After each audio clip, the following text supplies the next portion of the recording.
നടക്കിരുത്തിയതിനു പിന്നാലെ ഭഗവാനെ ആനപ്പുറത്ത് എഴുന്നള്ളിച്ചു.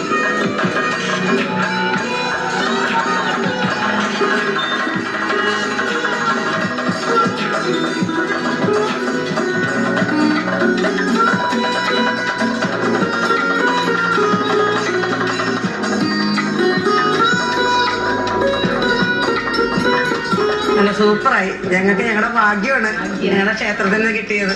കാരണം എല്ലാ ഉത്സവം വരുമ്പോഴും ആന എഴുന്നള്ളിക്കണമെന്ന് ആഗ്രഹം ഉണ്ടായിരിക്കും. പക്ഷെ ഒത്തിരി സാമ്പത്തിക ചെലവും അത് തന്നെയല്ല അതുങ്ങളുടെ ഉപദ്രവവും ഒക്കെ കാരണം നമ്മുടെ ക്ഷേത്രത്തിന് അത് സാധിക്കില്ലായിരുന്നു. അതിന് വേണ്ടി പ്രയത്നിച്ച അവർക്ക് എല്ലാവർക്കും ഞങ്ങൾ നന്ദി പറയുന്നു. അതാണ് കാര്യം. ആന ഒറിജിനൽ അല്ല, ഒറിജിനലിനെ ഒപ്പം നിൽക്കുന്ന ഡ്യൂപ്ലിക്കേറ്റ് ആണ്. ഞാൻ വിചാരിച്ചത്